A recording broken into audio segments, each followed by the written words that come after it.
right, so I'm gonna explain a little bit me and backstory and my life. So you look at this car, it's torn apart. This is similar to how I had bought this car. I bought this car, fixed it up. My wife drove it around for a year and a half, put a whole bunch of miles on it, started having some problems. I got tired of messing with it. Got parked. We bought her another vehicle. I got a deal on a new vehicle for her. He orders ahead. Now, the deal when I sold this to him was I don't work on it anymore. I don't want to mess with it. I don't want to deal with it. And I've been nice because it's my buddy, and I've helped him with it. So he comes over, he rips it all apart. I get super frustrated. He gets super frustrated.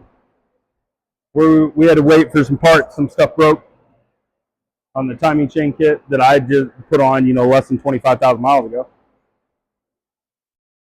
Cool, order a new one. We'll get this figured out. Sitting here talking to me. How much for you to put it back together? No. I'll give you $500. No. I'll buy you small block Ford parts. Okay, I list off the parts I want him to buy, which is more than $500. And he was like, done. Like, send them to me, I'll order them right now. You put the car back together. So, I've now been tasked with putting this car back together. I really don't want to. But I have bought cars that are literally at this stage. Halfway tore apart, stuff missing, parts just piled up. I've done this more than once. I now get to put this damn thing back together, which I hate. I hate this car. Like, with a passion, I hate this car. And my buddy knows I hate this car. So, this is just going to be me kind of muttering to myself and watching me get irritated. You guys are probably going to laugh. Buddy that owns this watches this, so he'll see his car on here, and he'll see me getting frustrated. He's probably going to laugh, and then he's going to feel bad, and then he's going to remember he bought me parts, and then he's not going to care, and then he's going to laugh again. So, which is fine. I've used this recently, this Lucas assembly oil, assembly lube, whatever you want to call it. It's not nearly as sticky as Permatex Ultra Slick, I would say. It's essentially the same general concept of stuff, but it is not the same stuff. Ultra Slick seems to be way stickier. I don't have a problem with either of them. What I like about that is I get way more for the same price as Ultra Slick, and I don't think that the Lucas stuff is a bad price, so I don't think it's a bad product. All I'm doing here is Volkswagen, the valve cover is the cam cover. It doesn't have its own cam journals. So I just make sure to wipe everything, make sure everything's clean. That's going to get some RTV, which Volkswagen has their own stuff. It's Permatex Gray. That's all I put in there. It works. I don't know how many times.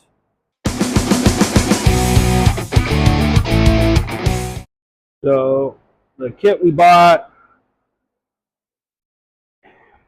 this has like 3 chains on the front of this motor. Got one for the oil pump, one for the balance shaft, and then one for the timing. The balance shaft and the water pump. The water pump is controlled off of a timing gear over here that runs through the motor. A shaft runs through the motor, exits the motor, goes to a cog. You put a cogged belt on it, and this is the water pump. It says external motor. I don't. It's Volkswagen. You know that whole Jeep thing you wouldn't understand?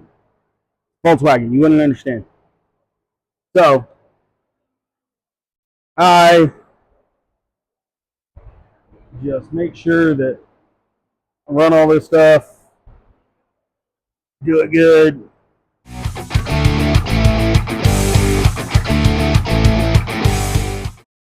What I'm doing here is making sure I get it on the roller, and then I'm getting it to drip down onto the valve the way these are. So this is I don't know if you call this a reman head, what it is. It's a head from eBay that's brand new. Came with brand new cams, lifters, followers, everything. So on that note, we didn't know what was wrong with this motor when we tore it apart. We did not know exactly what the problems were, which is literally, I just knew it was something in the top end. At that point, I knew it wasn't anything to do with bottom end. The piston was good. It was going up and down. So I wasn't super concerned. Oh, we're going to put a new head on it and there ain't going to be no compression. So I had my buddy buy a new head. He bought a new head, came in, come over, tear it apart, replaced just about everything. And then he doesn't want to put it back together. Which, okay. Like, I get it. I don't want to put it together either. I fully understand. These cams are different than the factory cams. They are not machined out like they should be. So factory cams, the shafts right here are cut so that you can still get to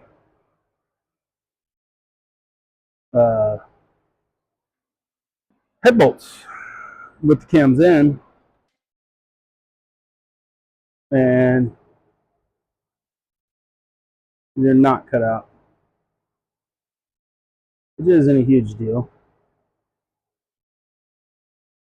but it's just to show you I am just mechanically inclined, and I can look at stuff, especially if I've done something similar to it before, and usually figure it out. I've had this motor apart. It's been 4 years. I have not had one apart since then. I don't remember a whole lot about this. I also know that I'm going to get to a point and be like, oh, I remember this now. And I do enough with Volkswagens. Car manufacturers kind of have tendencies. So I do enough with Volkswagens that I understand. So pretty sure that I'm going to be able to figure it out. Make sure it's on the bottom gear. And now I'm 1 tooth off.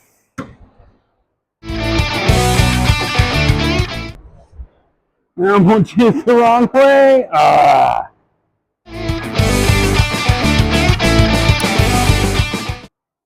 No, it didn't move.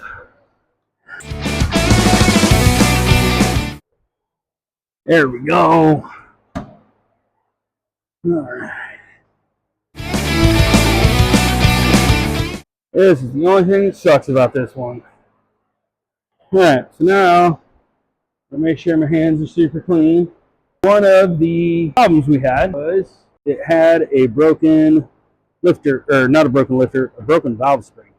So this got a new head.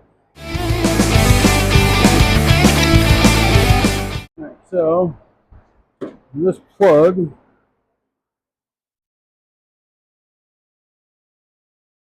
goes in this back corner. That's just going to sit right there. Now, just to be sure, we're going to drop pull on this again. One thing. Ah! That would have sucked. So everything's got lube on it. And anymore, by today's standards, a lot of this stuff you could like look up where bolts go, what's supposed to be where. Stuff's so well documented. You know, I come from the era of I literally had to look in a shop manual to try to figure some things out because I didn't know or couldn't get a good enough picture of it or whatever it may have been. No, it seems weird. Not everything was seated down. That is because the timing chain needs to be tightened up. Now, it is tightened up. Tensioner is not. there. I am literally just snugging these. I'm not forcing anything. And I'm just doing this at the speed of things. So you have to be careful pulling cams down like that. You get into Mazda Miatas and they break cams. Old ones. Ordered a Ford dealer when I was younger, Mazdas too, and very easily can break cams by doing that. Now, pretty sure these are made to do that, because if not, they should have laid down flat. Jason, put my tools away, greasy! Sorry, that was me yelling at my buddy. So I had to jump the timing or two because I wasn't paying close enough attention. I checked it, but I didn't double check it down the top. So now we're lined up there. Sweetness! I'm now lined up. 90 inch-pounds. Come on, baby. Where the baby? This is a little baby torque wrench. 90 inch-pounds. I also didn't put all my tools back. All I'm doing here is I'm going back over. I'm still working inside out, but I'm more just double checking, making sure nothing's gonna move, nothing. Like that one, I just got a little bit on. All right, now all that's done, I'm going to cycle this motor over, hopefully 2 full rotations, so that I know that everything is good. Oh, that was my finger. That one's there. I'm off. I gotta go another full rotation down here. Means those now should be right there. They're in the same spots. So that means that all those went where they were supposed to.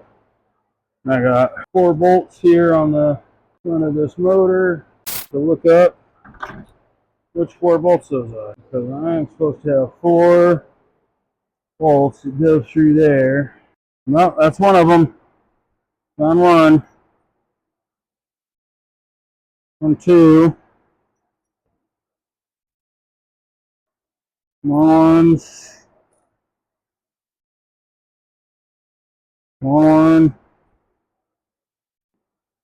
So the cam cover has long bolts, and the front of the cover has short bolts. So literally, this is how I do this. Like, it's a trial and error setup, shall we say. There we go. There's 4 of the short ones. So this is the 4 in the front cover. That when my buddy took them apart, he didn't realize they were a different size. So they got lumped together with the other ones. It's going to be the same torque as the rest of those. All I'm doing there was double checking the tightness of the guide plates. You know that I'm tight on the guide plates now. All that should be good. We're lubed up top. I have rotated over, so I know everything has lube on it. All right, so I'm kind of just doing this every day after work for an hour or 2, and then do it that way, and I don't get super irritated and annoyed and everything like that. I got, oh, tensioner. I got to check the tightness on the tensioner. Torque it. Yeah, so I got you here on the other side, and you can see like the timing marks are right up here. There's a gold link, but that link's supposed to be over there. I've rotated it over, so there's no like nothing super major. I mean, down there, like there is literally three chains down there. There's the timing chain, the counterbalance, water pump chain, and the oil pump chain all down there on that. It is so much fun. But we now have the head on, sealed up. This is all torqued. Torqued everything here in the front. Tomorrow I'll just start assembling the rest of this back together, going from there. And my Bronco. So more than anything, it's just show people like time, patience, a little bit of effort. Look stuff up online if you need to. You know, a lot of it's there. You just got to find it. This entire thing happened because of a broken valve spring on number one. We found once we pulled the head off. So what's crappy about these is this cam cover, this top plate valve cover, is your cam cover also. So you pull that, you gotta like be willing to time it. And at the point that I gotta time it, I gotta rip everything off the front of the motor. To pull the head, you gotta take the guide plates out, which means you gotta take the timing chain off, which means the cam's gotta come out. Like,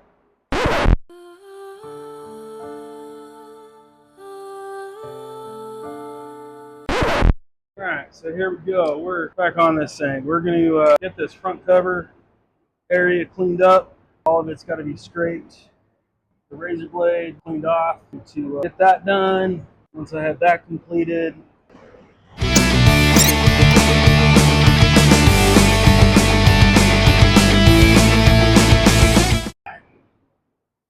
got a few of those started.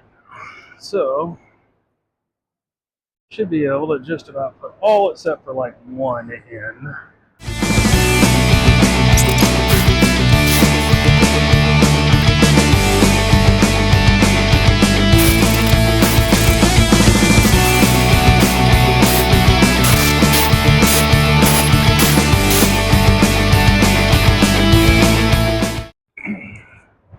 Well, not as tight as that.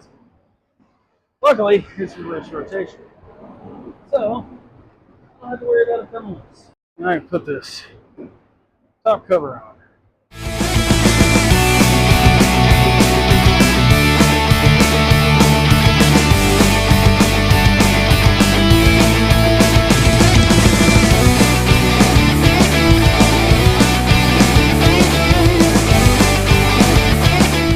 Alright, so this is getting finished today, by the way.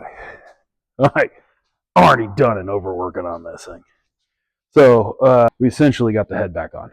All that's left now is all the stuff that goes to it, which I don't want to do. I really don't like doing it.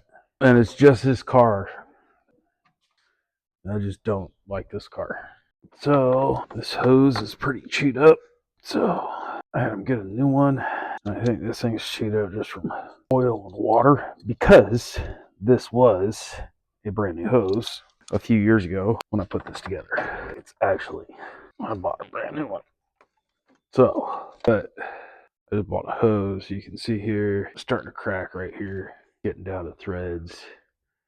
Those clamps chewed up the things. How many times I've had to take this thing on and off. So, we got a new one because that's under the intake and it's not easy to get to. Because of that, we're just gonna clean everything up now, do everything we need to, and I completely understand my buddy with this thing. So he also has a Yukon Denali. He's got a Chevy Tahoe, just an expensive one. His girlfriend-ish, wife-ish, doesn't care to drive the Yukon, which I can understand. It's big, it's bulky. I understand some people don't like that, but she likes driving this. So I understand him wanting to fix it for her. My wife really liked it. That's why I spent so much time fixing it. Then she saw how much I hated it. And I think that's when she agreed. We finally agreed that we could get something else. I get it. I just extremely dislike working on this car. Extremely. I don't know if I said that enough.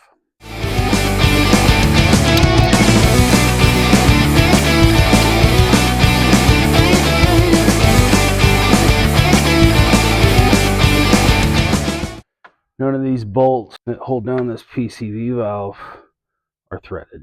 And I get where most people be like, oh my God, this is a piece of crap and they don't know what they're doing and the quality's a little lackluster, but so far everything else has been pretty dang close. So to me, I just gotta roll with the punches. Now, I will tell you, I wish I realized it was that way before I put the cam cover on, but this is what it is. Keep it away from the intake, keep it away from inside the motor. And honestly, the threads on those are tapered. They may have been supposed to cut their own threads, but their torques. Just sit here and retap all these.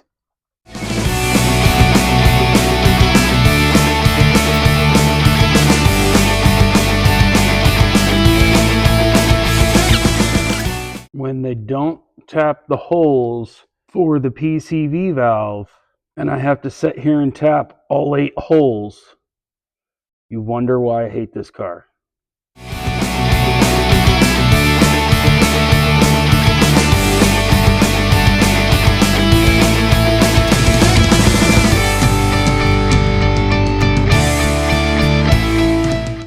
All right, I had to take a break from this thing before I lost my mind. And yes, I understand that some of this is really not that big of a deal. It's just such annoyance because I just have to keep dealing with this thing, and I really don't want to. All right, pressure fuel pump. My dogs don't stop barking. I have 8 dogs, and I'm trying to get my great niece a dog right now, so we'll probably have 9 for a while. Because if we get that, she'll stay at my house till my niece and her husband get their own place. Because my great niece loves the dogs. She comes over here. She thinks it's great. She comes over, plays with the dogs. I've been screwing with everybody, telling her I was going to get her a dog. Everybody kept telling me no. I've tried to make them understand that they don't have a say-so, because I'm just going to go do it. And I'm just going to flat out tell them, oh, hey, this is Renly's dog. Because once Renly finds out it's her dog, there is no way that when they get their own place, that dog won't be there. Because Renly will be so upset if it's not. So, in my mind, it just makes it easy. Because Uncle Bill will tell everybody that that's her dog, and you all have to deal with it. Sorry. That's kind of just how I am. All right, well, it's at least back together. I got super irritated and didn't want to deal with the camera and the crap. And my buddy, it's his, Jason showed up, so we worked on it together some. Seems to be driving okay right now. We're bleeding out the quilt system. We got oil in it, so we got it fired up. So fired up pretty much right away. Really no issues. We're checking for leaks, topping off coolant now, buttoning up the last and stuff. You know, but this is kind of what happens. I've bought cars that were in this condition halfway through a park. Time, effort. Luckily, Jason came over. The stuff I didn't know or couldn't remember, he knew exactly where it went. Made it a little bit faster and easier. It's his car. He's trying to get back, so wasn't anything super major or anything like that. So, but pretty much the end of it. We're going to bleed the coolant system. Got to torque the front wheel that we had off. A couple small things, but it's back together and running. No misfire, no ticking. It's good.